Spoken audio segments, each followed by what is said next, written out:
Bom dia a todos, sejam muito bem-vindos. Meu nome é Claudinei Queiroz e estarei com os senhores durante toda a manhã de hoje. O projeto Fóruns Estadão Regiões é composto por uma série de 5 encontros que abordarão cada uma das regiões do país, debatendo os principais aspectos do crescimento regional, as perspectivas, oportunidades de negócio para investidores e empreendedores brasileiros. As datas das próximas edições estão projetadas no telão e estão na contracapa do bloco de anotações que os senhores receberam no credenciamento. Para maiores informações, acessem o hot site do projeto, economia.estadão.com.br/fóruns. Esse link também se encontra na contracapa do bloco de anotações. Este projeto conta com patrocínio master da Caixa e, na edição de hoje, tem também como patrocinador o governo do Ceará. Eu convido ao palco o senhor Luiz Alberto Nozaki Sugawara, representante da Caixa, para que exponha os objetivos da instituição ao apoiar este encontro.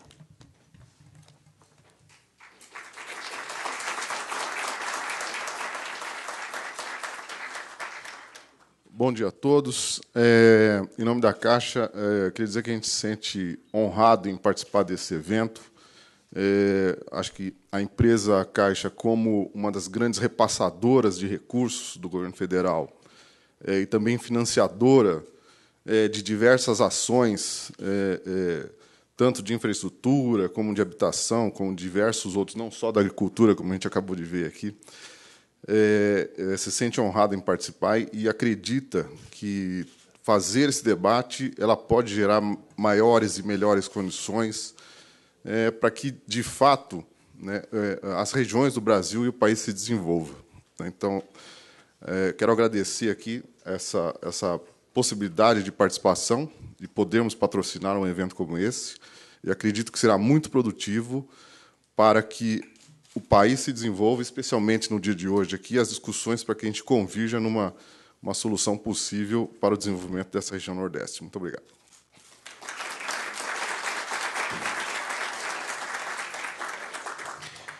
Antes de prosseguirmos, gostaria de lembrar a todos que desliguem ou deixem seus celulares no silencioso. Obrigado. O projeto Fóruns Estadão Regiões se insere no trabalho que o jornal tem desenvolvido ao longo dos seus 138 anos de história, ao debater questões importantes para a vida nacional, dando voz a opiniões diferentes e difundindo esses temas junto ao seu público em diversas plataformas. Convido ao palco o senhor Ricardo Gandur, diretor de conteúdo do Grupo Estado, para dar as boas-vindas.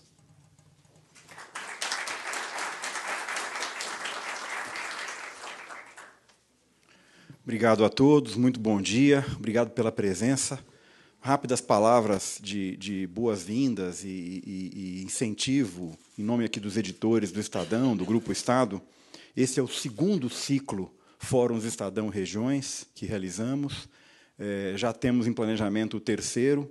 A discussão do Brasil, todos sabemos, se confunde com a própria história desta casa, que sempre fez do jornalismo uma arena de endereçamento de todos os problemas brasileiros.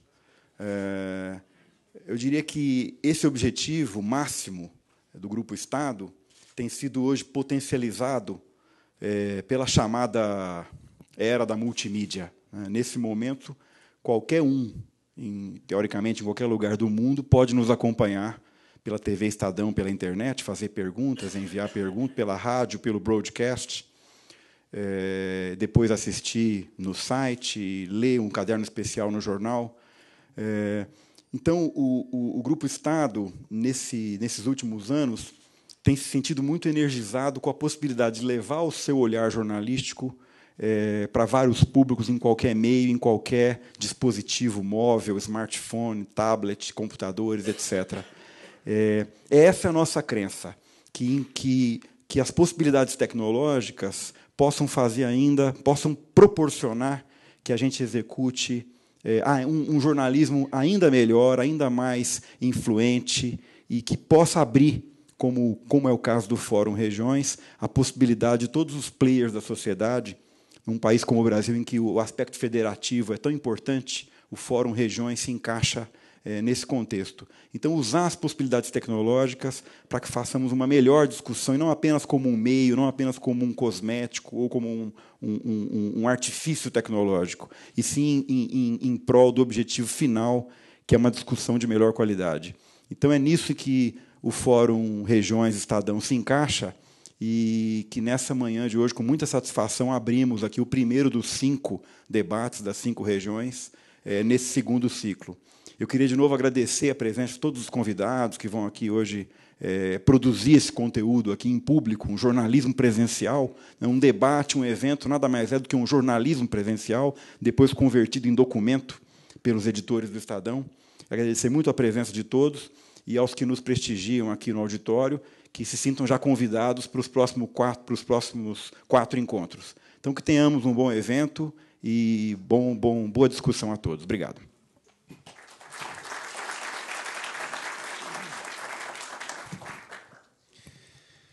Para iniciarmos os debates desta manhã, convido ao palco o jornalista Clay Schultz, editor de economia do portal Estadão.com, que será o moderador dos 2 painéis da nossa programação. Hoje traremos para discussões questões relacionadas à região Nordeste. Esta é a região de maior crescimento econômico dos últimos anos, fato que se refletiu no poder de compra da população, atraindo indústrias e empresas varejistas. O encontro abordará a evolução da região do ponto de vista econômico e de negócios, destacando os principais segmentos e os de maior potencial de crescimento, como, por exemplo, turismo, agricultura, infraestrutura portuária e fontes energéticas alternativas. Convido ao palco o senhor Cid Ferreira Gomes, governador do Ceará.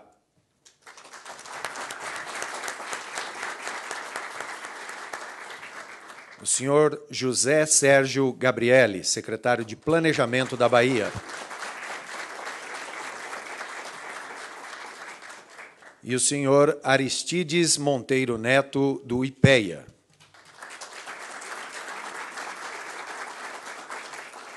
Enquanto nossos palestrantes se posicionam, passarei algumas informações sobre a dinâmica dos debates desta manhã. As perguntas devem ser feitas por escrito e entregues às recepcionistas, que as encaminharão ao mediador. Quem eventualmente não recebeu o bloco de notas, por favor, peça a uma das recepcionistas. Este primeiro painel tem a duração de 1h20. Clay, fique à vontade para iniciar o debate. Obrigado, Claudinei. Bom dia a todos, obrigado pela presença. Como foi dito aqui, temos grandes temas para discutir hoje a respeito do Nordeste, região que vem se destacando, crescendo acima da média nacional nos últimos anos. Esse debate já tem uma grande conquista. O governador Cid Gomes, que não via chuva faz tempo, chegou aqui completamente encharcado. E eu gostaria de convidá-lo para fazer a sua apresentação inicial e falar sobre a situação do Nordeste e os grandes desafios que a região enfrenta.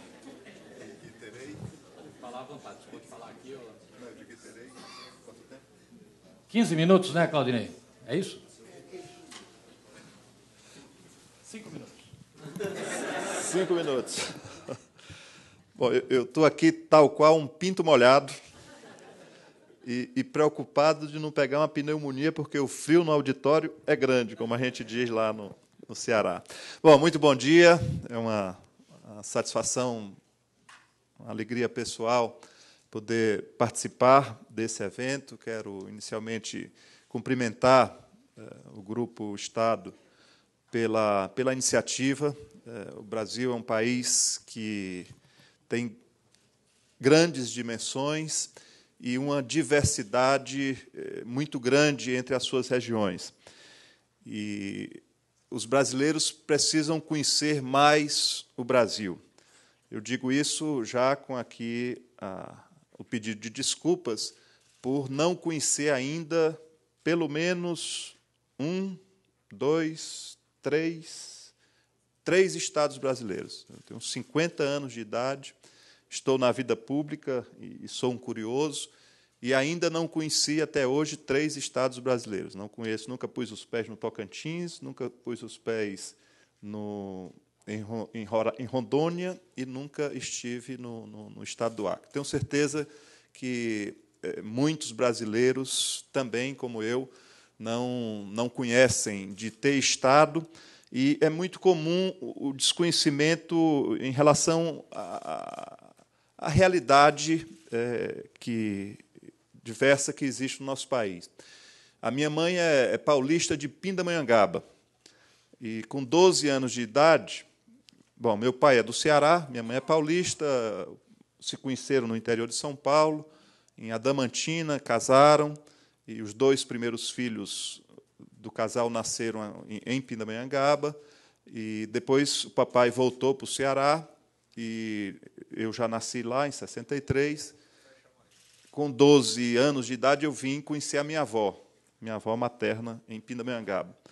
E tive, enfim, encontrando pessoas de Pindamonhangaba, as pessoas me perguntavam: como é que vocês fazem para beber água lá no Ceará?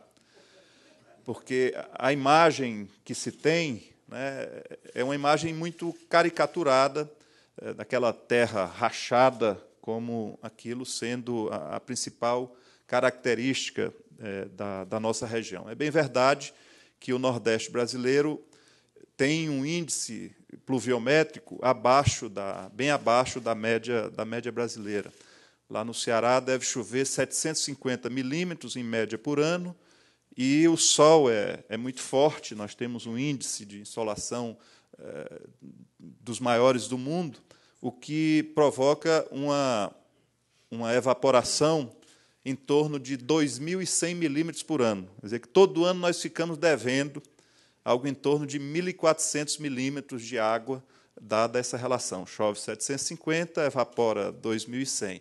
E, portanto, o Nordeste, de modo muito especial, o meu estado, o Ceará, tiveram que investir muito em acumulação de água, e hoje o Nordeste brasileiro tem uma capacidade de acumular, uma capacidade de transportar água, o que, embora a gente viva nesse momento a sequência de 3 anos de invernos abaixo da média, é claro que em alguns lugares há carência de água, mas hoje o Nordeste brasileiro, na sua média, tem uma boa capacidade de transferir e atender esse bem precioso. Bom, óbvio, nós vamos ter aqui, ao longo do debate, a oportunidade de falar sobre as questões. Eu queria dar alguns dados gerais sobre o Nordeste e uma visão assim inicial. O Nordeste brasileiro ele tem aproximadamente 30% da população do Brasil. Isso significa algo em torno de 55 a 60 milhões de habitantes. O PIB nordestino ainda se situa em torno de 14% do PIB nacional. Então, ao tempo em que o Nordeste é um grande desafio para o Brasil, e o Brasil certamente não será um país equilibrado, um país justo, se não houver uma melhor distribuição das suas riquezas, e é óbvio, o razoável seria, se tem 30% da população, deveria ter 30% do PIB. Então, esse é um desafio para o Brasil. Eu não considero isso um desafio nordestino, é um desafio brasileiro que precisa ser encarado através de políticas, notadamente na área tributária, que permitam tratar os desiguais de forma desigual. Não é razoável que um empreendimento no Rio de Janeiro, onde se situa, como em São Paulo, a grande parte do poder de consumo, grande parte da produção de matérias-primas, seja cobrado na região sudeste, a mesma carga tributária que se cobra no Nordeste brasileiro. Então, em todo lugar do mundo, Comunidade Europeia é um exemplo muito recente disso, adota políticas de variação, de diferenciação tributária para que, efetivamente, dessa forma, se possa promover a redução dos desequilíbrios. Aqui no Brasil, muitas vezes, isso é taxado como guerra fiscal. Então, a meu juízo, isso é uma distorção, essa cunha, ou essa alcunha pejorativa, ela reflete muito uma distorção de um país desigual que ainda deseja permanecer desigual. Sei que o tema é polêmico, mas é só uma colocação, é só um aperitivo para que a gente possa motivar aqui o debate. Ao tempo em que é um desafio, o Nordeste, a meu juízo, é o grande espaço das oportunidades no Brasil.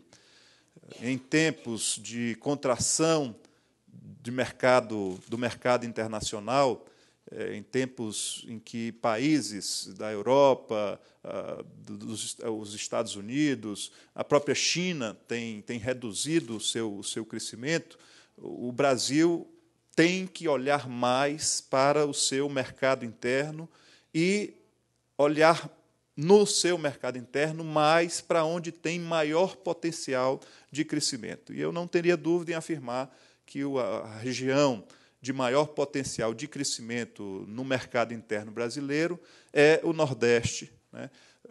Naquilo que a gente poderia chamar de criação de um círculo virtuoso. Na medida que você melhora a renda do nordestino, o nordestino consome mais, consumindo mais, a indústria produz mais, a indústria produzindo mais gerará mais empregos, de novo, aumenta a renda, e esse círculo virtuoso já tem permitido, isso já é uma realidade que ainda pode ser incrementada, já tem permitido ao Nordeste crescer acima da média nacional.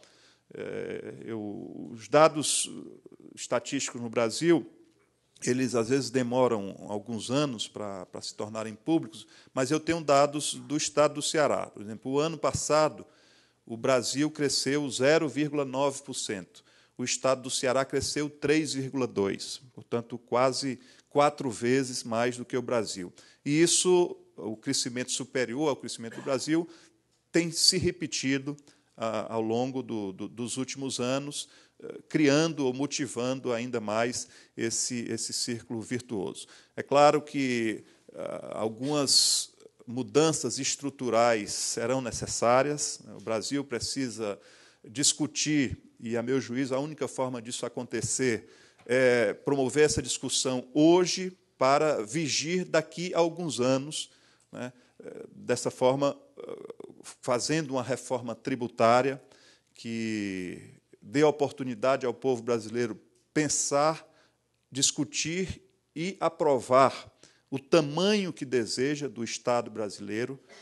É muito conveniente, eu falo aqui com a ótica de quem tem a responsabilidade de gerir, fazer a crítica de que o Brasil tem tributo demais, ao tempo em que se cobra, né, melhores serviços de saúde, melhores serviços de educação e uma série de outras demandas que são feitas ao poder público. Então, essa questão ela tem que ser muito transparentemente discutida para se ver qual é, de fato, o tamanho que se deseja do Estado brasileiro e, a partir disso, montar um novo sistema tributário, montar aquilo que, no Brasil, talvez seja o maior desafio, que é uma melhor distribuição entre os entes de governo. Nós temos 3 níveis de governo: federal, estadual e municipal. Qual é o papel de cada um dessas esferas de poder? Qual é o papel do município? Qual é o papel do Estado? Qual é o papel da União? E, a partir disso, fazer uma distribuição também regionalmente, levando em conta as desigualdades sociais e os desafios que cada uma das regiões tem. Não sei como é que está meu tempo aí, se eu avanço mais, se eu... Fica à vontade, ninguém cobrou. Quem é que controla aí o tempo? A recepcionista vai avisar o senhor. Vai avisar. Você que me avisa? Me avise 1 minuto antes que eu encerro imediatamente. Bom, então, feitas essas considerações, os temas aqui propostos são relacionados à energia. O Brasil tem um grande desafio de ampliar a sua geração, a sua capacidade de produção de energia, e, ao mesmo tempo, nós nunca tivemos tanto controle, tanta cobrança de que a matriz que o país adotou como sua principal matriz energética, que é a matriz hidráulica, sofra contestações de movimentos de proteção ao meio ambiente. Quer dizer, a crítica de se criar grandes barragens, a crítica de se poder utilizar aqueles cursos d'água, somente na região norte, onde há comunidades indígenas, isso tem colocado o nosso país num dilema que vai demandar, de novo, muita discussão. Nós, até a década passada, tínhamos 90% da nossa matriz energética voltada para a energia elétrica, vamos dizer assim, sem considerar os veículos, 90% dela de origem hidráulica. Hoje, cada dia mais, fica mais difícil se construir uma hidrelétrica, né, no Brasil. E nós temos que gerar 5, 7 novos megawatts por ano para não ficarmos vulneráveis aos apagões, enfim, a racionamentos ou a limitações para o nosso crescimento. Então, nessa hora, eu diria inicialmente, uma energia é fundamental, uma matriz energética, uma nova matriz energética é fundamental para compensar, né? Se critica muito as térmicas pelo seu potencial de poluição, embora eu, pessoalmente, defenda, acho que a gente tem que ter, em alguns locais, matrizes termoelétricas para dar segurança, para dar garantia, mas aposto muito e acho que a energia eólica é um caminho a ser adotado no Brasil. Estou dizendo isso já no momento em que isso se tornou praticamente uma unanimidade. Mas eu acompanhei, há muito pouco tempo atrás, 1 megawatt de energia eólica, na primeira compra de energia, era vendida ao que equivale a hoje a R$300. Só para dar uma ideia, o preço de produção, ou o preço de venda da energia hidráulica está em torno de 80, né?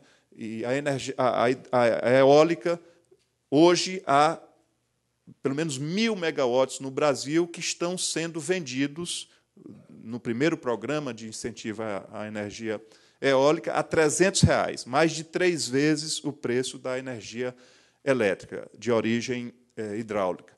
Hoje, o último leilão já deu R$90 o preço do megawatt de energia eólica. Caiu a menos de 1/3, o que tornou a energia eólica já competitiva, capaz até de participar de leilões junto com outras matrizes, o que era inviável no começo. Isso foi fruto, obviamente, de uma internalização da produção. No início, todos os componentes, os insumos da energia eólica eram importados.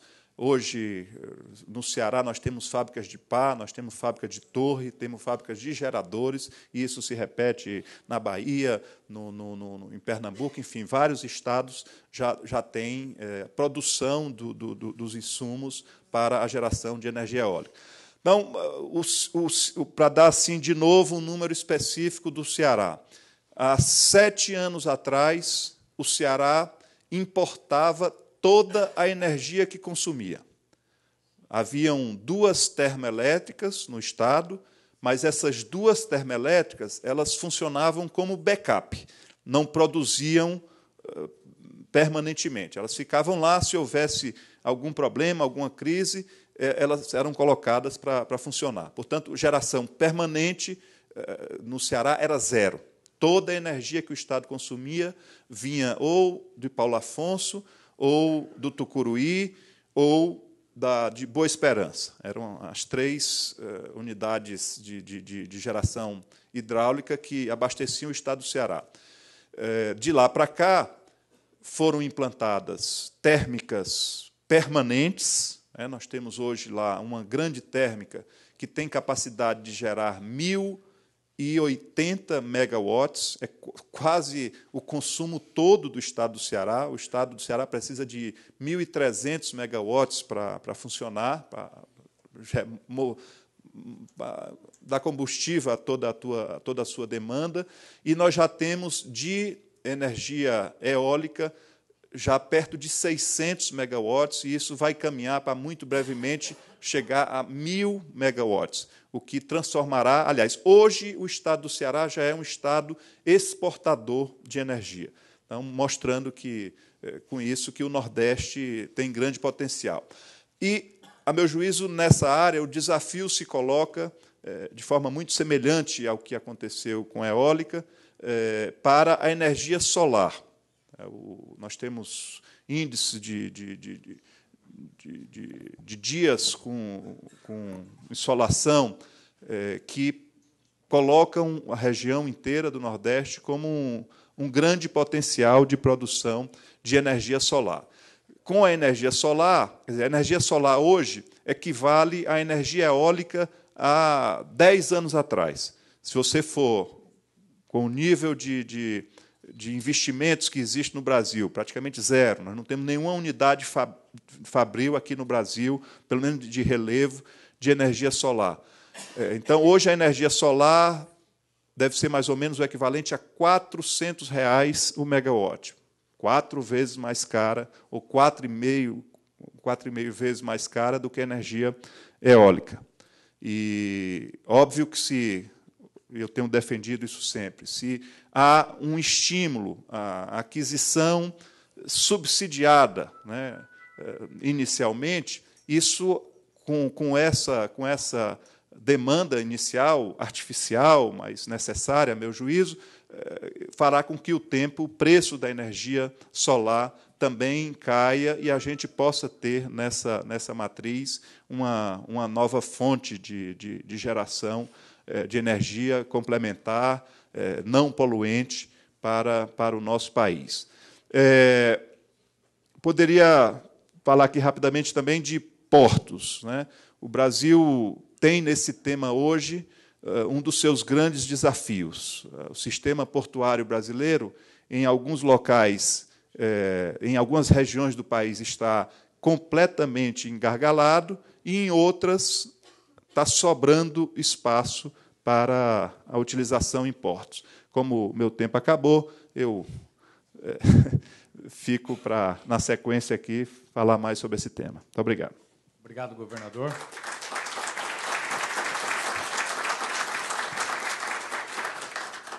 O secretário do Planejamento da Bahia, José Sérgio Gabrielli, costuma dizer que ele saiu da Petrobras, mas a Petrobras não saiu dele.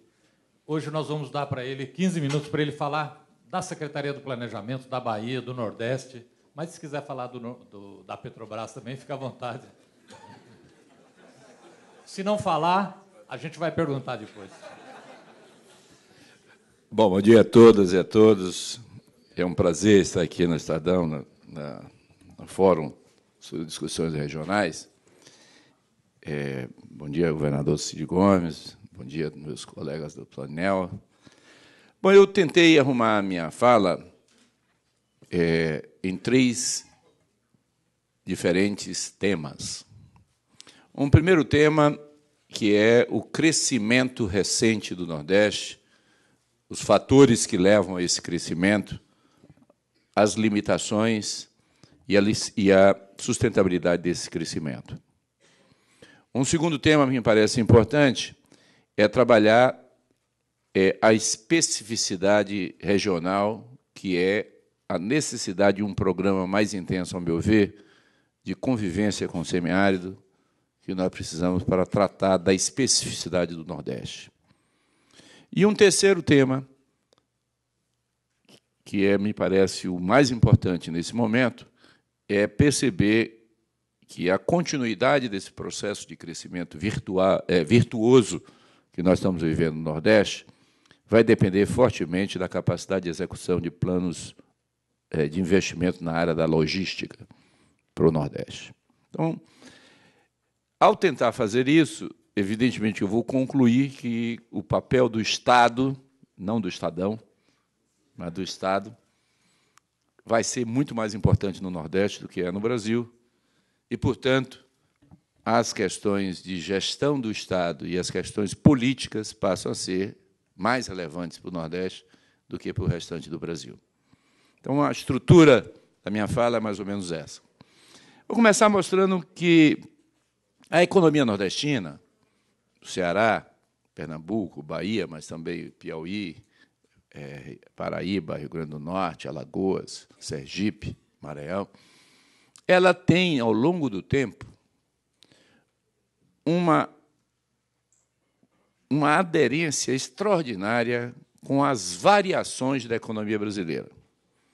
Então, a economia nordestina ela flutua mais ou menos em linha com a economia brasileira. O que significa que diminuir a desigualdade simplesmente pelos mecanismos tradicionais vai ser muito difícil, porque ela cresce quando o Brasil cresce, ela para quando o Brasil para. Então, esse é um primeiro problema importante de longo prazo. No entanto, quando nós olhamos os últimos 5, 6 anos, nós vemos duas questões novas que são importantes chamar a atenção. A primeira questão é que o mercado interno nordestino passou a ser mais importante do que era antes. A economia nordestina, que foi muito uma economia voltada para a exportação, da sua origem histórica, uma economia que foi voltada para produzir bens de consumo intermediário, na sua industrialização predominante, ela passa a ser, nesses últimos anos, motivada pelo mercado interno. E, nesse crescimento do mercado interno nordestino, nós estamos vivendo três fenômenos extremamente importantes, estruturais, que vão exigir uma nova visão do Nordeste, ao meu ver. A primeira visão estrutural importante é que os programas de transferência de renda, seja a Bolsa Família, seja o sistema de previdência, seja o processo de crédito subsidiado para a agricultura familiar, para o microcrédito, tem hoje um impacto sobre a renda regional que é muito maior do que se esse mesmo volume de recursos estivesse sendo injetado nas economias já consolidadas, como a economia de São Paulo ou a economia do Sudeste. Só para dar um exemplo, nos últimos 70 anos, os grandes investimentos da Bahia, do Estado da Bahia, que é a maior economia do Nordeste, os maiores investimentos que nós tivemos foram investimentos concentrados na refinaria Landulfo Alves, e aí eu estou falando em petróleo, no polo petroquímico, estou falando em petróleo, no Centro Industrial de Aratu, no polo automobilístico, que é fundamental para consumir petróleo. Esses investimentos, ao longo do tempo, nos primeiros 5 anos desses grandes investimentos, nós investimos aí na refinaria em torno de 2 bilhões, a valor de hoje, em torno de 2 bilhões de dólares, no polo petroquímico, que foi o maior investimento nos 5 primeiros anos, alguma coisa em torno de 6 bilhões de dólares. Mas, quando nós olhamos hoje para o que entra todo ano na economia baiana, todo ano, via aposentadoria, via Bolsa Família, nós recebemos cerca de 2 bilhões de dólares por ano. Então, isso dá a dimensão do impacto que nós temos sobre a distribuição de renda no Nordeste. Então, esse fenômeno de distribuição de renda no Nordeste cria algumas consequências importantes. Primeira consequência importante, o crescimento das cidades médias e pequenas é mais rápido do que das cidades grandes do Nordeste. Então, consequentemente, nós temos, nas áreas mais distantes do centro do desenvolvimento nordestino, um crescimento mais rápido, porque a renda chega mais e o impacto que ele tem sobre a renda existente e sobre o mercado interno é maior. Isso faz com que nós tenhamos, no caso da Bahia, por exemplo, taxas de crescimento. Nós temos taxas de crescimento da área de comércio nos últimos 4 anos em níveis chineses, entre 7% e 10%. Nós temos crescimento na área de serviços extraordinariamente altos, e, com exceção do último ano, tivemos um alto crescimento na construção civil. Então, nós temos o crescimento da construção civil, temos um crescimento dos serviços e temos um crescimento do comércio, principalmente em cidades pequenas e médias. Isso é um fenômeno novo que nós estamos vivendo, aumentando o papel do mercado interno, resultado de um mercado interno alimentado por uma transferência de renda nacional e provocado por, basicamente, uma redução da desigualdade e uma diminuição da pobreza absoluta. A acelerada redução da pobreza absoluta que nós estamos vivendo aumenta a base da pirâmide da distribuição de renda, cria uma base para o mercado interno. Então, desse ponto de vista, nós temos uma transformação extraordinária na economia nordestina. O segundo elemento importante que isso ocorre também com uma transição demográfica em velocidade extraordinária. Nós estamos fazendo no Nordeste, nos últimos 20 anos, o que a Europa levou 200 anos para fazer. A proporção de pessoas com mais de 60 anos na população nordestina sai de algo em torno de 10%, 12%, para estar hoje em torno de 18%, e as projeções para 2030 são de que nós chegaremos aí com alguma coisa próximo de 60% da população acima de 60 anos, até 2030. Essa relação, aumento da população mais idosa, com juventude há mais tempo, em relação aos jovens há menos tempo, de menos de 15 anos, tem uma enorme implicação na demanda de serviços do Nordeste. Escolas que eram um problema passam a ser excedentes. Nós temos escolas que não têm aluno, porque não tem mais criança em idade escolar. Nós estamos no estado da Bahia, nós estamos com 96% de nossas crianças de 6 a 14 anos na escola, frequentando a escola. Nós temos hoje um problema de educação, de qualidade da educação, de capacidade de manter os nossos alunos na idade série adequada, mas o fato é que nós passamos a ter problemas de clínica gerontológica, passamos a ter problema para tratar idade, e passamos a ter uma outra realidade que nós não tínhamos no passado, que é uma demanda de uma população madura, rapidamente madura. Um terceiro elemento importante dessa consequência, que traz hoje novos desafios para o desenvolvimento nordestino, é de que, com o crescimento das cidades pequenas e médias, nós estamos vivendo um outro fenômeno dentro dessas cidades pequenas e médias, que é um esvaziamento dos distritos e um aumento das sedes dessas cidades. Então, o esvaziamento dos distritos e o aumento das sedes faz com que cidades com 7.000, 10.000 habitantes passem a ter problemas de mobilidade urbana, problemas urbanos clássicos de cidades grandes, sem nenhuma condição de infraestrutura.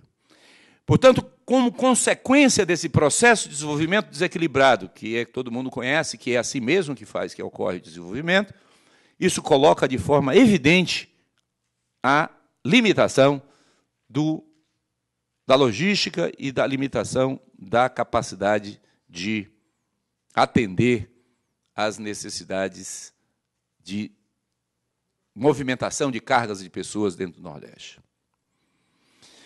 Esse processo de transformação que ocorre no Nordeste nos últimos anos, ele se dá simultaneamente a um período que nós estamos vivendo, aquilo que o vereador Cid aqui lembrou. São um período das secas, das mais dramáticas que nós tivemos, nos últimos 80 anos, talvez.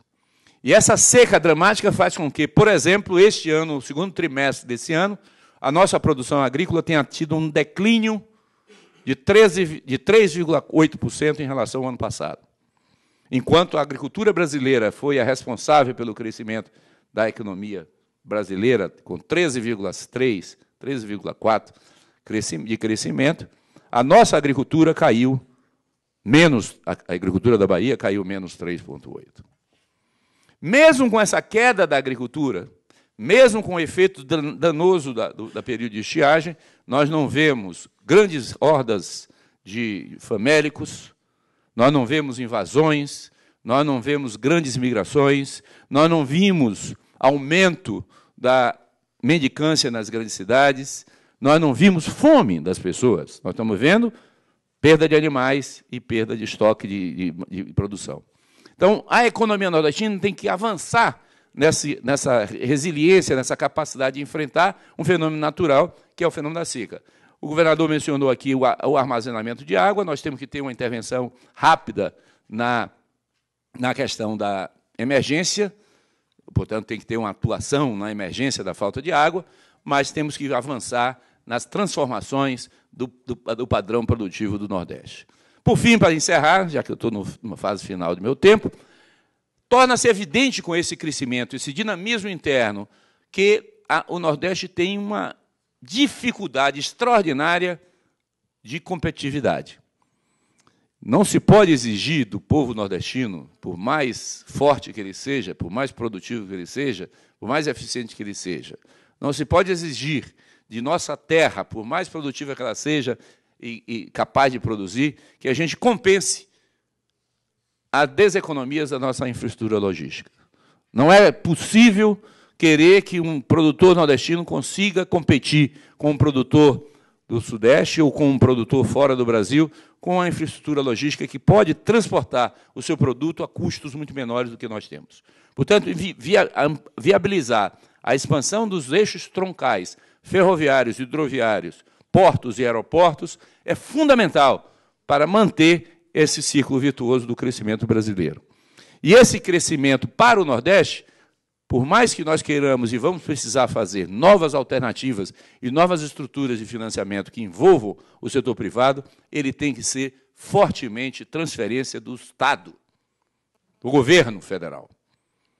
Porque, se não houver esse processo de transferência do governo, dificilmente você terá, no momento atual, como uma indústria nascente, como um mercado interno nascente, condições econômicas viáveis que possam competir com o mercado já consolidado e já estabilizado. Então, nesse sentido, nós precisamos considerar, sim, que precisamos exigir do governo federal mais e mais recursos, não diretamente mais para a atividade privada, porque ela, eu acho que tem condições de se viabilizar e tem hoje um investimento grande.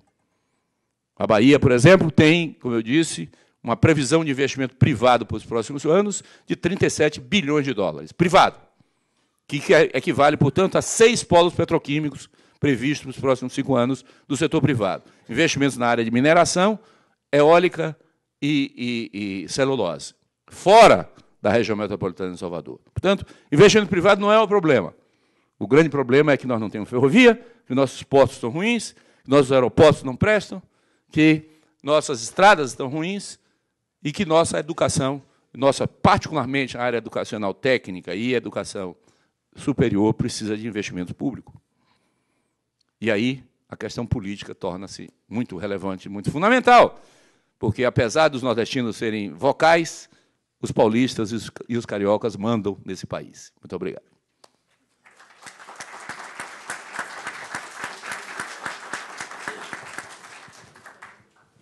Obrigado ao secretário do Planejamento da Bahia, José Sérgio Gabrielli. Um dos institutos, um dos organismos do governo federal mais qualificados para analisar os aspectos econômicos e sociais do Nordeste é o Instituto de Pesquisas e Análises Econômicas, o IPEA.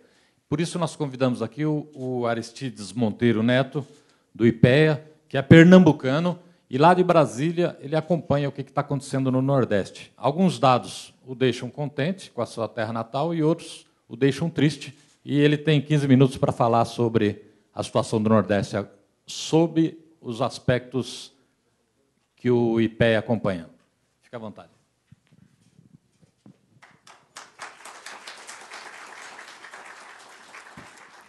Bom dia a todos, a todas. Agradeço imensamente o convite do Grupo Estado para estar aqui nessa importante discussão. Saúdo os meus companheiros aqui da mesa, governador Cid Gomes, que aliás, eu gostaria de comentar. Recentemente, eu tive participando de dois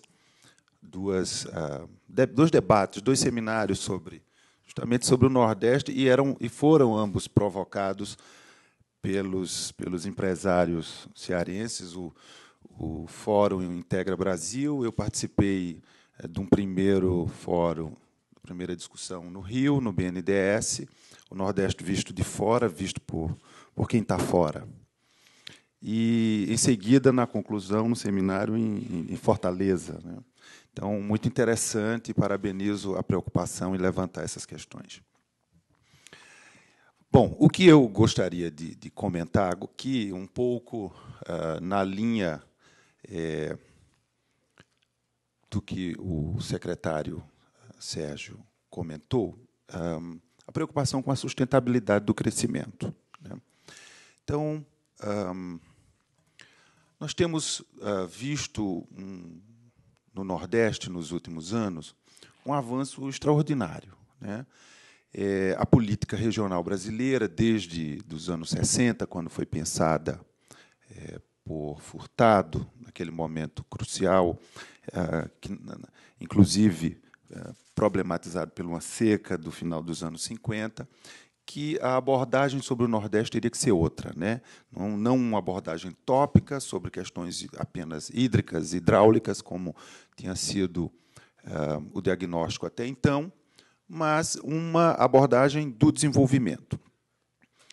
A política regional brasileira, então, ali naquele final dos anos 50 e anos 60, ela ganha um corpo teórico, gerencial, recursos, ela ganha uma expressão definitiva na vida social e institucional brasileira.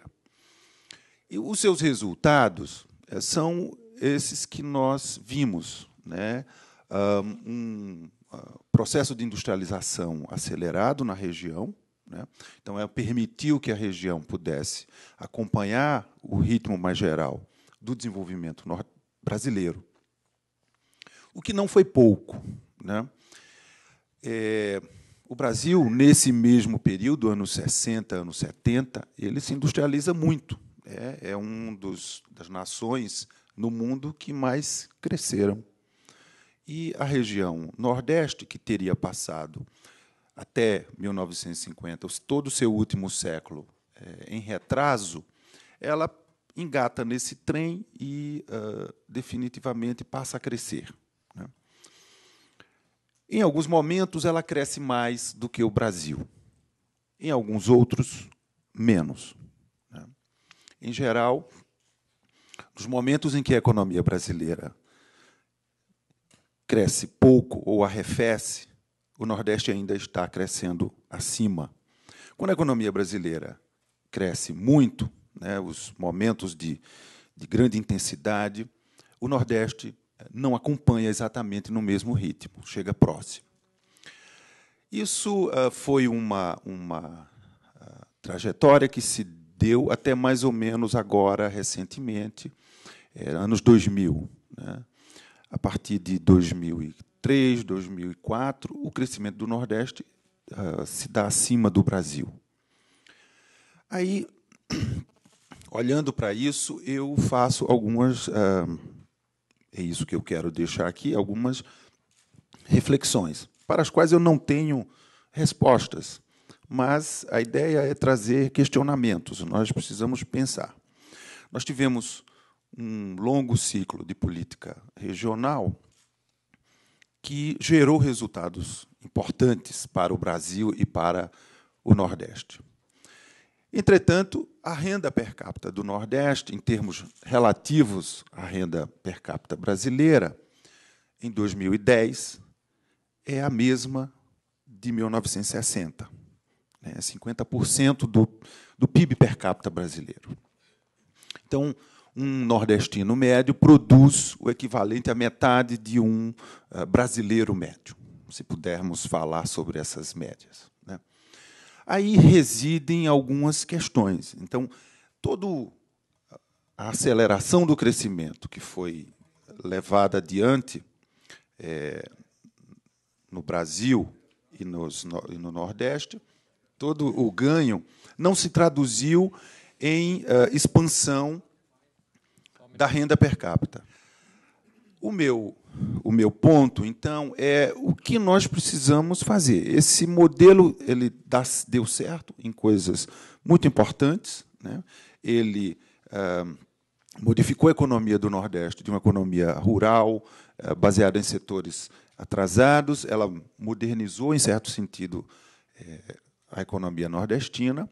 Ela deixou fraturas sociais que estão sendo recompostas no período mais recente, mas o nível de produção média não cresceu adequadamente. Então, parece que é um esforço enorme de crescer, de correr atrás e de permanecer no mesmo lugar. Essa é uma sensação que percorre os governadores, percorre os agentes públicos no Nordeste. Então, neste momento, nesta década em que o modelo, em particular nessas últimas 2 décadas, né, pós-Constituição de 88, que coloca uma agenda no Brasil, que é uma agenda da construção de uma sociedade do bem-estar, né? Colocou para a sociedade brasileira que o crescimento ele era importante, mas ele não era o atributo mais importante do desenvolvimento. E aí nós, desde os anos 90 e anos 2000, vimos limpando as feridas, né? Cuidando dos mais pobres, cuidando da educação, cuidando da saúde. Tarefas que ainda estão incompletas, é verdade, mas que avançaram enormemente. Então, o modelo de desenvolvimento no Nordeste, já comentado aqui antes, ele muda, né? Transferências fiscais para assistência social, transferências fiscais para as famílias mais pobres, têm dado uma nova perspectiva àquilo que se coloca no Nordeste hoje, né? Então, é um crescimento que é crescimento da economia, mas é também empoderamento das famílias, das pessoas e da qualidade de vida. Sendo assim, o meu posicionamento, as minhas reflexões são no sentido, não é chegado o momento de nós pensarmos que ritmo mesmo nós queremos impor ao Nordeste, né? Tudo isso é importante, esses investimentos recentes, mas a política regional, a política dos governos estaduais, nós precisamos chegar a um certo consenso, né, para arregimentar os esforços, no sentido de onde é que nós queremos estar num determinado prazo. Eu tenho problematizado em alguns fóruns, e foi o caso lá no Rio, imaginemos que nós precisamos atingir, que nós queiramos que a agenda do governo federal, a agenda da sociedade brasileira, admita que o cidadão médio nordestino precisa atingir níveis de produção per capita, de PIB per capita, de 75% da média brasileira num determinado período. Imaginemos que em 2030. Né? Então, isso é radicalmente diferente de você apenas mobilizar recursos e fazer as coisas crescerem, o que já é importante. Mas você mobilizar um determinado conjunto de recursos de uma forma determinada para atingir um determinado objetivo. Eu acho que está na hora da política regional brasileira dar esse salto, produzir agora uma diferenciação substantiva. Nos últimos 50 anos, de 1960 a 2010, o PIB per capita nordestino ele cresce a uma taxa praticamente igual à brasileira, de 4,2% ao ano, nesse longo período. Nos anos recentes, de 2003 a 2010, por exemplo, o Nordeste fica também nessa taxa, a do Brasil é um pouco mais baixa, é 3,2%. Então, o diferencial de crescimento é algo como 0,9%. O Nordeste cresce 0,9 ponto percentual acima da região. Se nós quiséssemos chegar, em 2030, a um PIB per capita de 75% do Brasil, da média brasileira, nós precisaríamos estar crescendo 3 vezes essa taxa de 0,9. Nós precisaríamos estar crescendo a 2,3% ou 2,4% acima da taxa brasileira. Esse é um diferencial que nós precisamos produzir para chegarmos num determinado resultado. Então, a minha reflexão é um pouco sobre isso. E em ver, paralelamente, que esse é um momento muito propício, em que transferências do governo federal às famílias elas assumem um volume muito grande no Nordeste. Já foi comentado aqui, mas Bolsa Família e benefícios de prestação continuada, o BPC, por exemplo, agregam na economia nordestina, no último ano, por exemplo, e nos últimos 24 bilhões de reais. O BNDES e o BNB, juntos, já conseguem investir no Nordeste, suprir de crédito algo como 40 bilhões de reais ano, desde 2009, por exemplo. Então, já temos um montante grande de recursos que são carreados para essa economia. O que a política regional brasileira ainda não fez foi as bases para expandir o multiplicador desses recursos. Parte desses recursos que são transferidos, eles retornam para as regiões desenvolvidas na forma de compra de consumo, de automóveis, etc. Isso sempre vai acontecer, mas numa economia, numa região pobre, nós precisamos aumentar a taxa de investimento local. E aí, sobre isso, eu queria, para finalizar, comentar que é uma tarefa nossa também, nesse momento da vida brasileira, além de pensar sobre que horizonte nós queremos produzir, é sobre os instrumentos que nós utilizamos, que podemos utilizar. E a mim me preocupa, eu venho estudando isso, em particular, as finanças estaduais, que estão num momento interessante de recuperação, mas ainda de muita carência. E eu fico imaginando que, na medida em que o BNDES, por exemplo, e o BNB aportam 40 bilhões de reais em crédito para o investimento na região Nordeste, o setor privado que capta esses recursos chega na mesa do governador para cobrar infraestrutura, transportes, logística, telecomunicações, mão de obra, formação de mão de obra. E a taxa de investimento investimento público estadual na região, como de resto no Brasil, não cresceu muito. Há um esforço grande, há captação de crédito em operações de empréstimo internacional, ou mesmo com o BNDES, ou o Banco do Brasil, mas os recursos próprios ainda são baixos. Em 2011, o conjunto do investimento público dos estados no Nordeste somou algo como 6,5 bilhões de reais.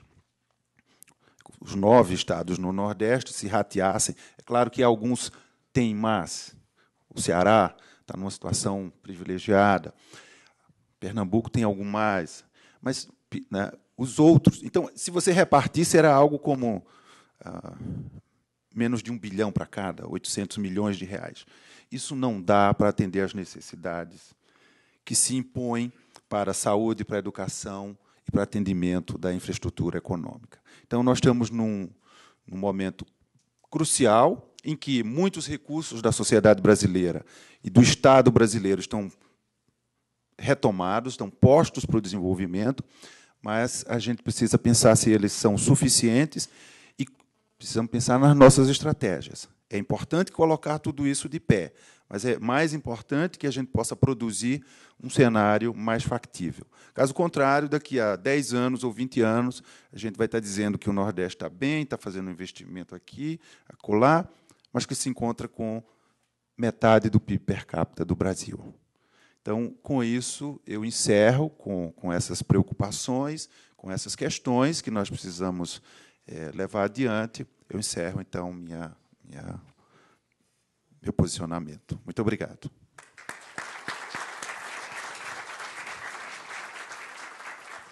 Obrigado, Aristides. Então, agora nós temos um tempo aqui para o debate. Lembrando que todos podem encaminhar perguntas através das recepcionistas, por escrito. E já temos uma pergunta aqui para o governador do Ceará. O senhor concorda com o secretário da Bahia que o Nordeste precisa de mais Estado e que parte do problema é o poder dos paulistas e cariocas? É a pergunta do Paulo Roberto. Eu só lembraria aqui, dentro dessa questão, o senhor falou que não concorda com o termo guerra fiscal, mas o fato existe uma briga feia dos Estados por causa dos incentivos. Se não for guerra, é um puta quebra-pau. Mas é o seguinte, essa questão estava caminhando para um acordo na Comissão de Assuntos Econômicos do Senado. Havia uma proposta já de entendimento de redução gradativa dos incentivos. E agora os governadores do Nordeste e do Centro-Oeste estão tentando virar o jogo. O senhor até esteve lá no STF para discutir essa questão. E é uma batalha assim, com o Sul. Até o secretário André Calab, do Planejamento aqui de São Paulo, criticou a atitude que ele chamou de destemperada, não lembro os outros adjetivos agora, mas o fato é o seguinte: como é que o senhor vê essa discussão e se realmente tem um excesso de poder dos paulistas e cariocas, como diz aqui o Paulo Roberto? O que o Gabriele colocou é uma realidade, a gente vê do aspecto estatístico de renda. Né? Isso é simples de ser observado. A renda média de um paulista, de um carioca, de um mineiro, de um paranaense, enfim, do sul e sudeste brasileiro, é muito superior à renda média do nordeste do nosso país. E nós somos todos brasileiros. Né? Nós somos todos brasileiros. O razoável é que a gente tenha um país mais equilibrado. Essa história de guerra fiscal, ela, de novo, repito, esse nome foi cunhado pelo Sudeste brasileiro. Em qualquer lugar do mundo, o imposto de consumo, imposto sobre consumo, é recolhido no destino. Porque é óbvio, quem paga o imposto de consumo é quem está consumindo. No Brasil, essa coisa é relativa. Né?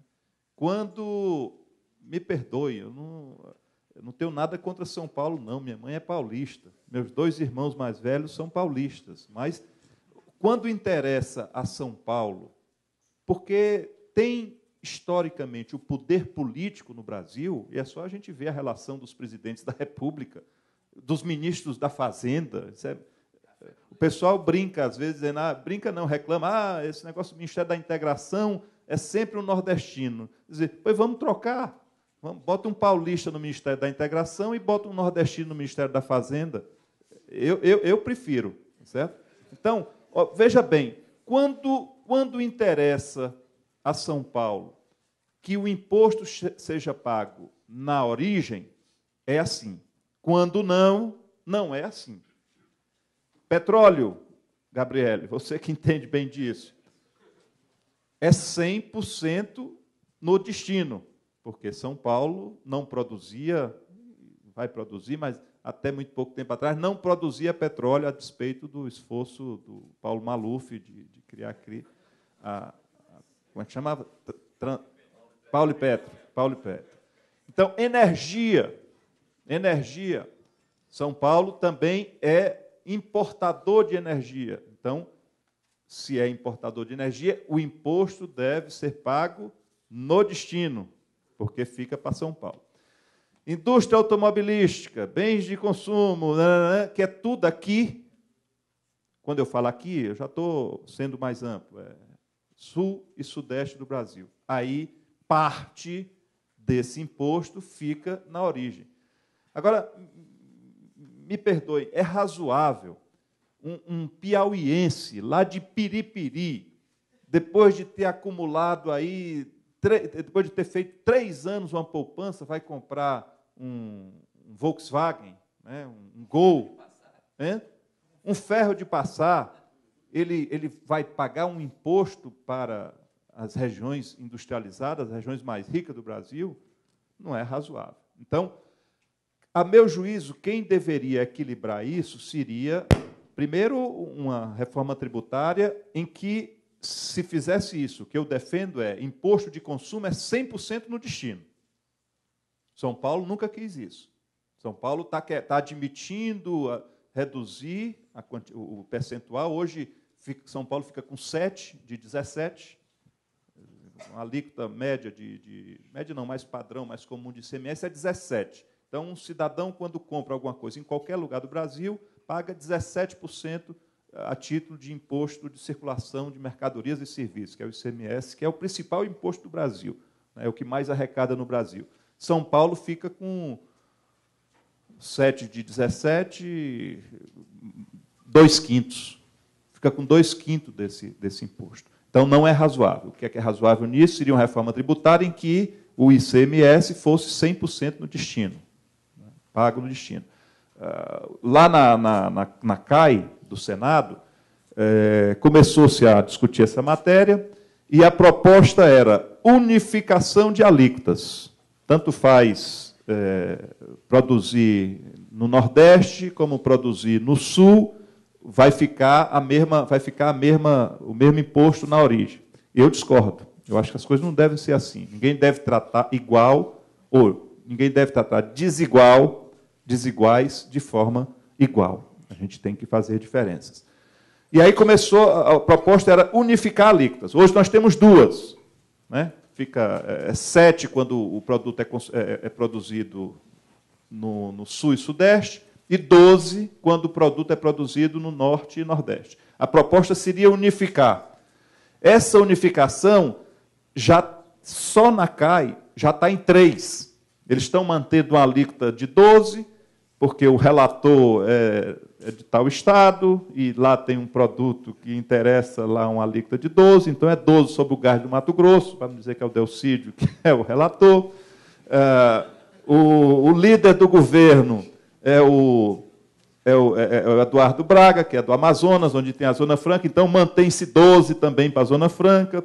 O Sarney, até então, era presidente do Senado, mas, mesmo sem ser presidente, ainda tem uma grande influência. Ele tem um xodó com algumas zonas francas que não existem lá no Norte, e ficou assegurado 12 também para esses estados, e aí 7 para os do Nordeste e 4 para o Sul e Sudeste. Ou seja, o que era uma proposta de... Hoje tem 2, a proposta era de unificação, já está em 3, só na CAI, porque depois ainda vão ter os outros poderosos do conjunto do Senado ou de uma outra comissão que esse material vai passar.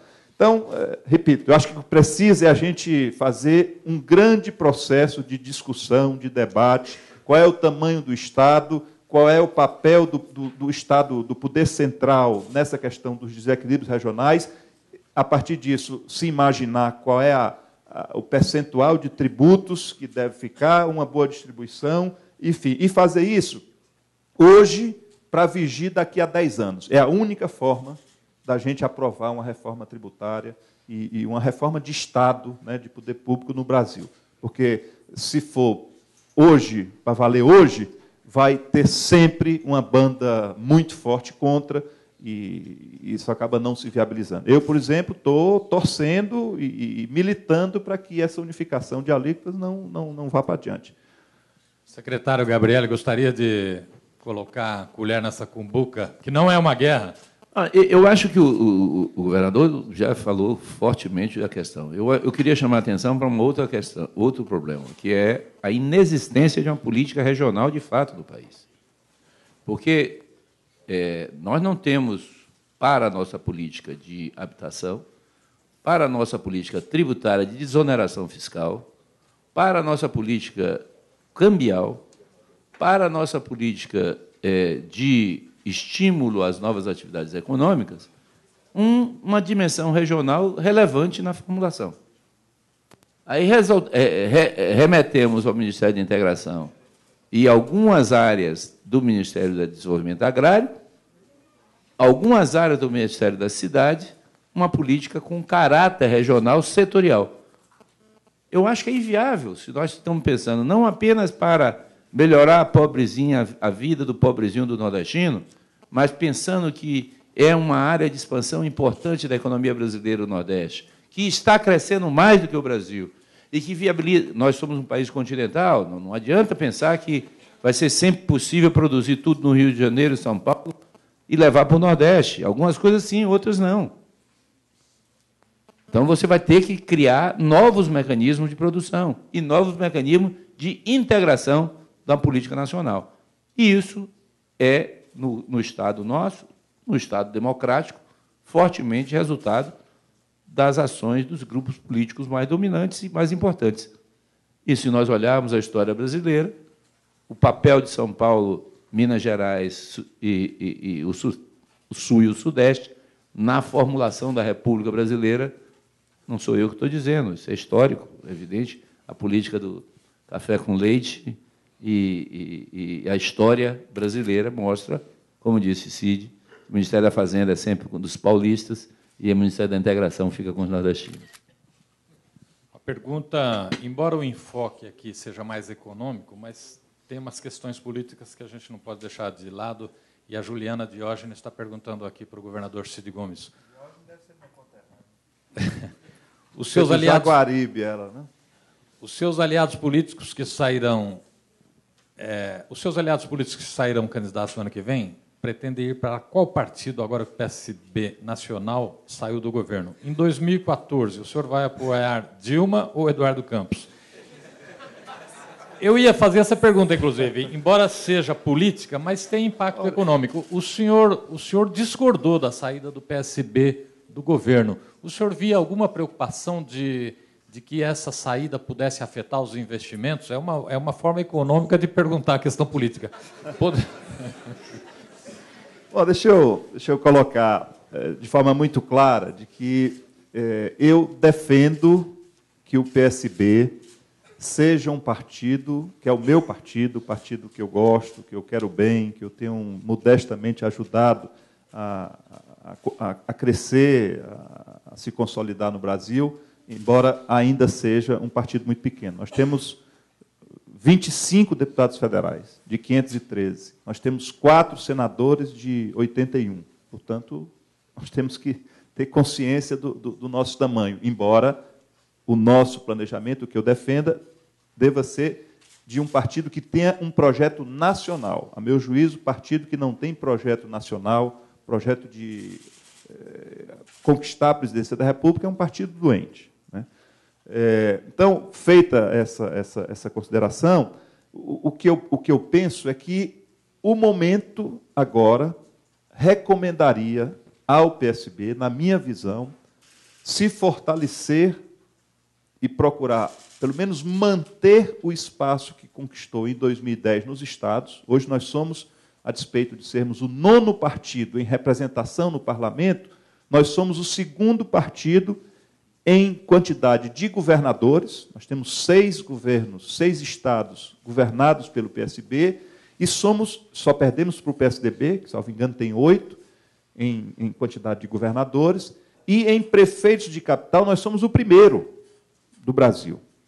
Então, isso mostra que a gente está crescendo numa estratégia que o partido escolheu, optou, lá em 2010. Em 2010, não é porque é meu irmão, mas nós tínhamos um nome no PSB que tinha 17% nas pesquisas. Era ali o fim do ciclo do Lula, nós participamos do governo dele, mas estava encerrando ali o governo dele, e ia se iniciar um novo ciclo. E o partido, em 2010, fez a opção por crescer regionalmente. Então, o que eu estou defendendo hoje é a mesma coisa que o PSB defendeu em 2010, que a gente deva concentrar o nosso esforço na preservação, que não vai ser fácil,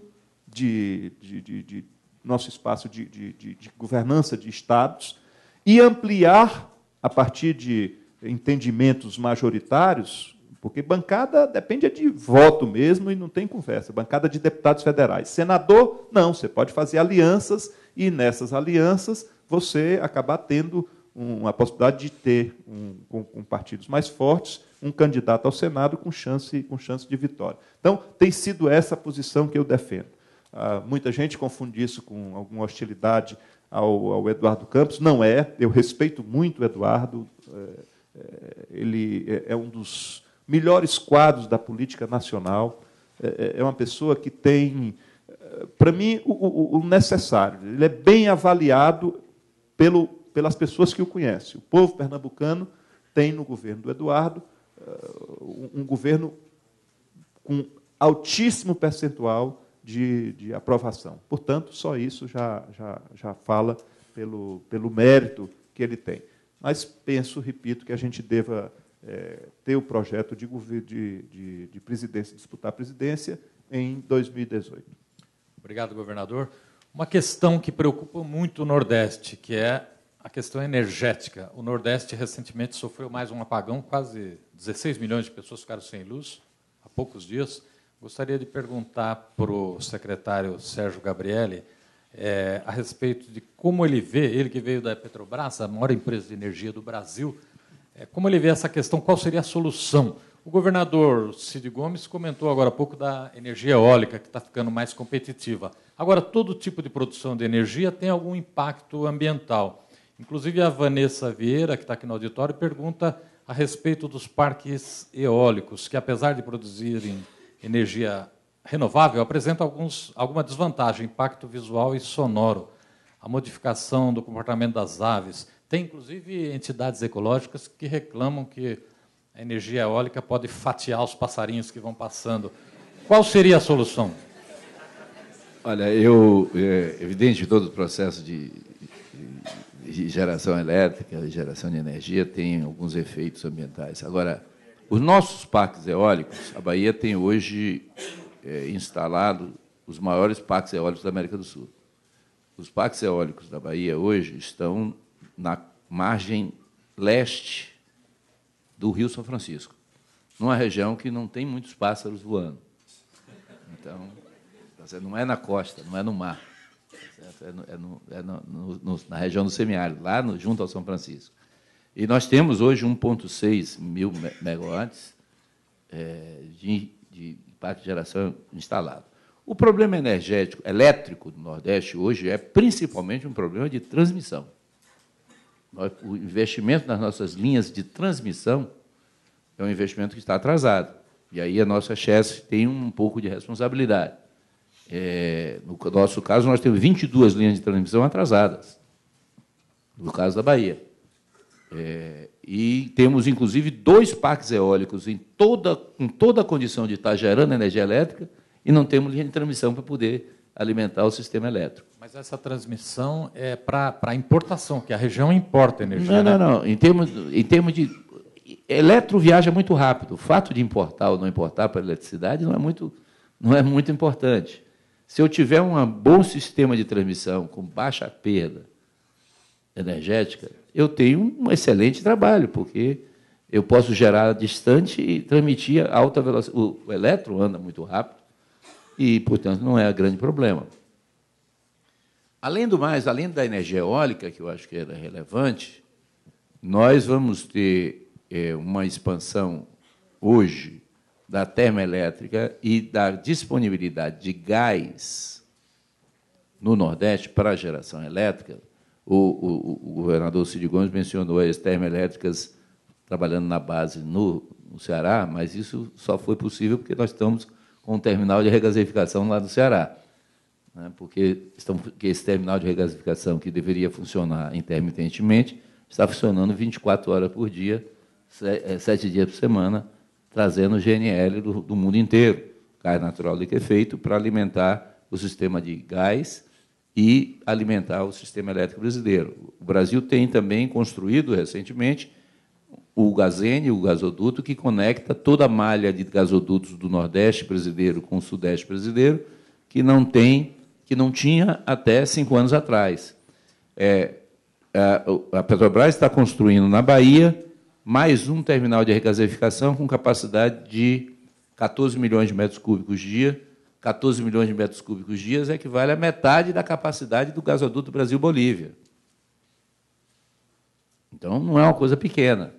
Então, a possibilidade de se utilizar o GNL para vir a alimentar a geração elétrica, me parece que ela é uma outra possibilidade real na geração elétrica do Nordeste. Um terceiro elemento importante é que, resolvendo alguns problemas regulatórios que ainda temos, o Nordeste pode vir, particularmente na área da região do São Francisco, perto do São Francisco, uma região produtora de cana. O problema todo é que a cana na região do São Francisco tem que ser cana irrigada, mas a produtividade da cana irrigada pode ser maior do que a cana de Ribeirão Preto. Então, portanto, tem uma possibilidade também de cana irrigada produzindo álcool com outro energético novo no Nordeste. Você tem, portanto, eu estou dizendo aqui que existem várias alternativas, linhas de transmissão, energia eólica e energia de etanol, que podem vir a resolver todos os gargalos que nós temos hoje energéticos no Nordeste. Obrigado, secretário. Uma pergunta para o Aristides, aqui alguém do auditório que não se identificou, mas que disse que presta consultoria com foco para a indústria de materiais de construção, especialmente cimento. E ele disse que o Nordeste já tem mais ou menos 10 novas ou antigas fábricas de cimento que estão se expandindo na região, graças ao crescimento da construção civil. E ele pergunta, o crescimento da construção civil se sustenta para uma região com renda menor o evidente desequilíbrio entre oferta e demanda de cimento em qualquer outro setor de capital intensivo interessa aos estados de uma região carente de investimentos? Olha, construção civil, né? Nós temos, eu tinha comentado, nós temos uma expansão da renda das famílias, né, das transferências de renda às famílias, nós temos uma expansão dos investimentos do governo federal, de agências federais de crédito, e é isso que está movendo a economia, né? O setor da construção civil, bom, tem um boom de casas de todos os estratos de renda, né? Não apenas a empresa, a grande construtora, mas o negócio da construção. No interior do Nordeste, você vai para uma cidade de 5.000, de 6.000 habitantes, e a lojinha local, né, a comercial fulano de tal, ele está lá vendendo tijolo, o cara quer, a pessoa que está recebendo transferências de renda, ou que teve a sua renda ampliada por um emprego com carteira assinada, ele vai comprar material de construção para aumentar um quarto dentro de casa, para colocar o muro, para fazer o banheiro.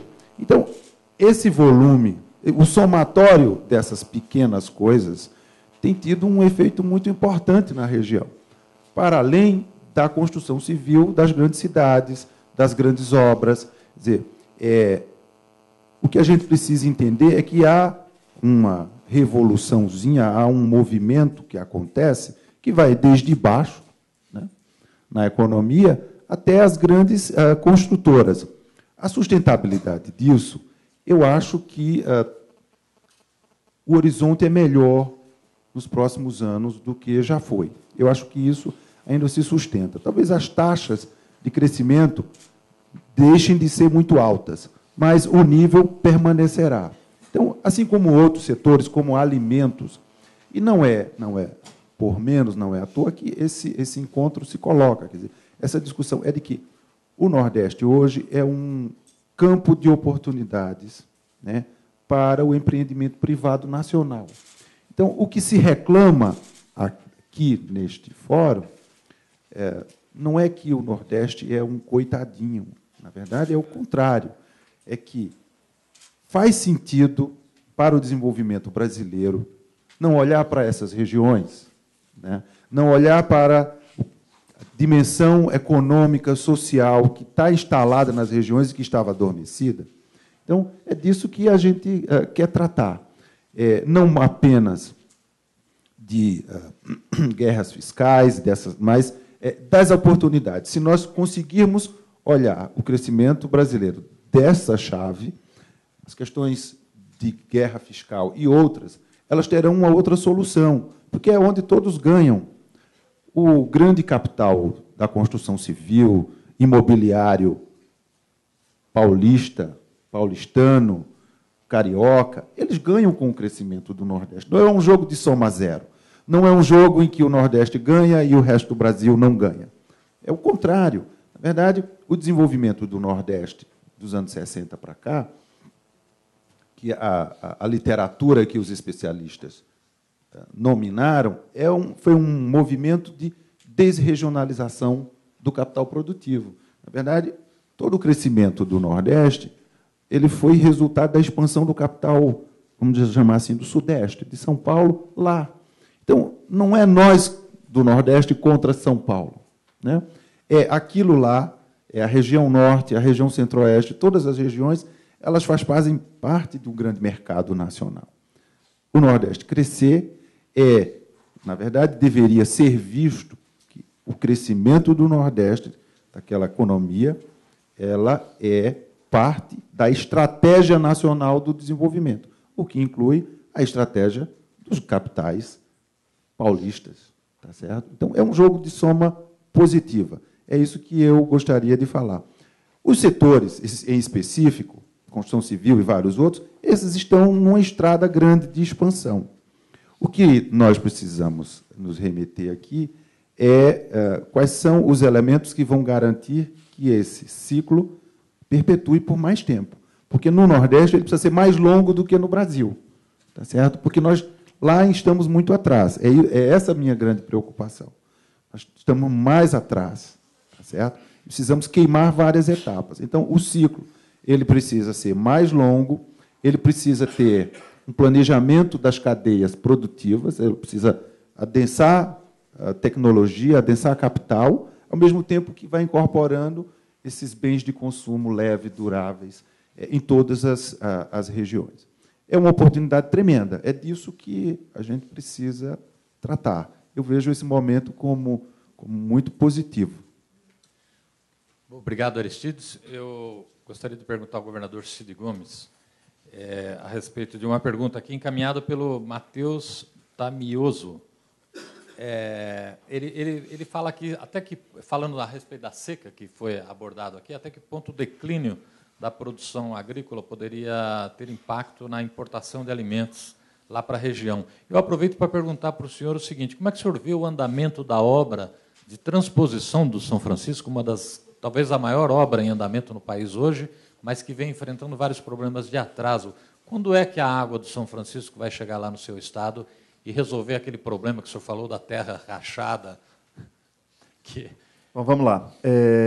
Em relação ao que o impacto da seca causa na economia nordestina, o Gabriele deve concordar com isso, é cada vez menor. Houve um tempo em que uma seca fazia com que o PIB nordestino caísse 10%. Hoje, os números do Nordeste são muito parecidos, mas eu tenho um pouquinho mais de domínio dos números cearenses. O setor primário, no Ceará, representa 7% da nossa economia. Do PIB cearense, 7% tem origem no setor primário. Disso, boa parte, pelo menos metade, já tem origem num modo de produção que independe de seca. Nós temos, o Ceará é hoje, por exemplo, o maior exportador de melão do Brasil. E o Ceará é hoje o estado que mais exporta rosas, por incrível que possa parecer, do Brasil. Então, essas atividades irrigadas, elas independem de seca. E, paradoxalmente, às vezes é até bom que tenha seca porque eles conseguem regular melhor o volume de água necessário, não tem a chuva para atrapalhar, ou a chuva para, às vezes, dar umidade demais e acabar criando problemas, né? Então, metade desse PIB é o modelo convencional, a agricultura de subsistência e pecuária em bases extensiva, né, que é o modelo tradicional, que antes era responsável por 30%, no passado já foi responsável por 30% do PIB nordestino e talvez um percentual maior ainda do Ceará. Para a agricultura, existe hoje um programa que é digno, porque o que a gente via no passado, quando tinha uma seca, e ainda, infelizmente, um percentual grande da população se ocupa ou tem na atividade da agricultura de subsistência a sua única fonte de renda. Então, no passado, essas pessoas eram colocadas em frente de serviço, geralmente para fazer alguma obra para os proprietários de terra. A cena comum, é o imaginário comum das soluções de seca, e se cunhou o termo indústria da seca, como algo que faria com que os mais ricos fossem beneficiários do trabalho, do esforço quase que escravo de legiões de flagelados e tal, que não tinham o que comer. Hoje tem um programa que chama Garantia Safra.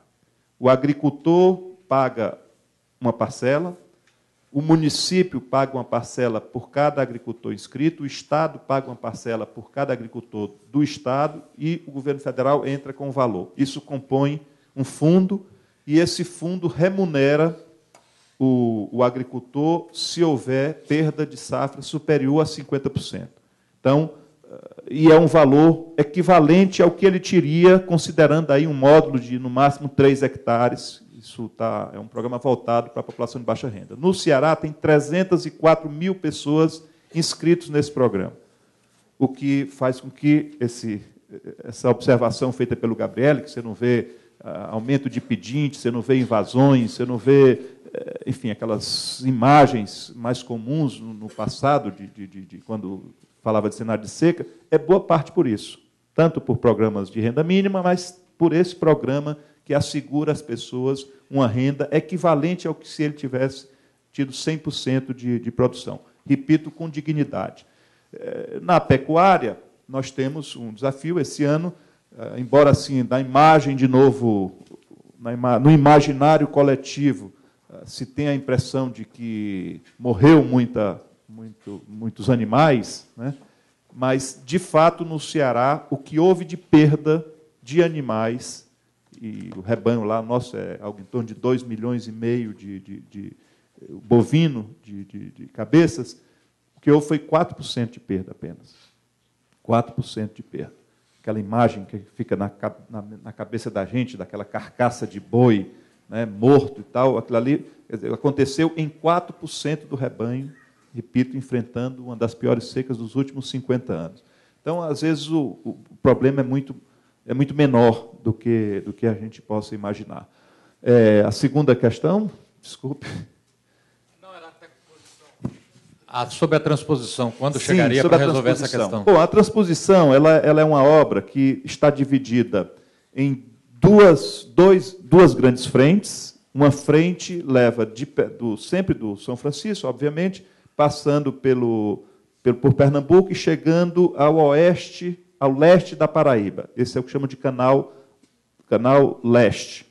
E tem o canal norte, que é o que sai de Cabrobró, em Pernambuco, e passa em Salgueiro, e chega no sul do estado do Ceará, atravessa o estado do Ceará para Paraíba e chega no limite ali do Rio Grande do Norte.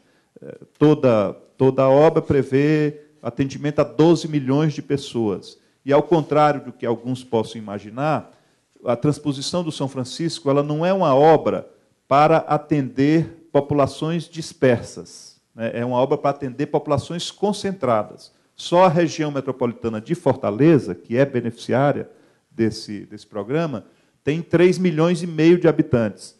A região de Campina Grande deve ter algo em torno de 700, 800 mil habitantes. Mossoró deve ter isso. Então, o São Francisco é para populações concentradas, não é uma só...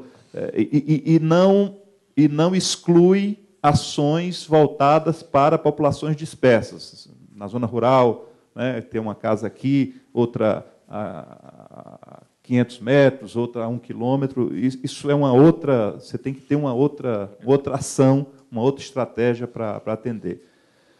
Então, o São Francisco, além dessas duas frentes, as duas frentes estão divididas, cada uma delas, em 5 lotes, salvo engano. E houve problemas em muitos desses lotes. Construtoras desistiram, né?